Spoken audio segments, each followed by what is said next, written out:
देखिए staff selection commission 96 मतलब SSC 1996 में आए वो सवाल आपके बीच है। हम जैसा बोले थे टोटल प्रीवियस ईयर सवाल को करेंगे, उसी तरह हम प्रीवियस ईयर का सेशन लेके आए हुए हैं। बैंक दर 4% वार्षिक से बढ़कर 5% हो जाने पर, पहले बैंक दर 4% था, अब उससे बढ़कर 5% हो जाने पर एक व्यक्ति को अपनी जमा राशि में 2000 निकालना पड़ता। मतलब कोई व्यक्ति कुछ जमा राशि किया था, उसमें से क्या करता है 2000 रुपया निकाल देता है, क्योंकि बैंक प्रतिशत पहले 4% था, अब बैंक प्रतिशत 5% हो जा रहा है, ताकि उसे प्रति वर्ष उतना ही ब्याज मिले, ताकि उसे ब्याज सेम मिले।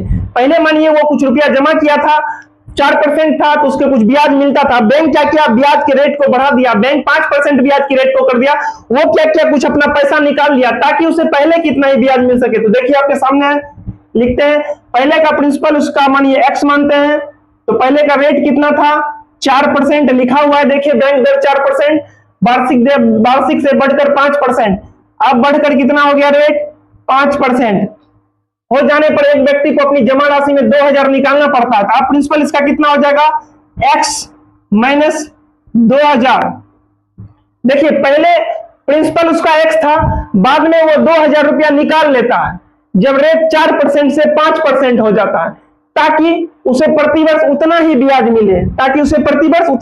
मिले, ब्याज उसको ज्यादा नहीं चाहिए, जो ब्याज इसमें चाहिए वही ब्याज इसमें ही चाहिए। दोनों का देखिए सिंपल इंटरेस्ट का मेरा फॉर्मूला है, सिंपल इंटरेस्ट साधारण ब्याज equal to principal into rate into time by 100।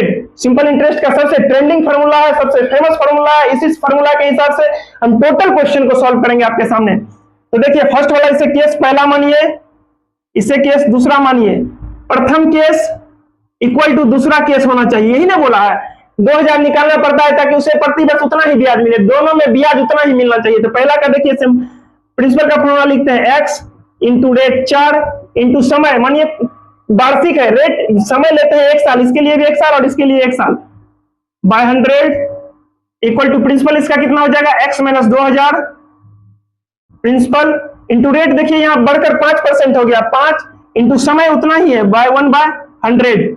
ठीक है,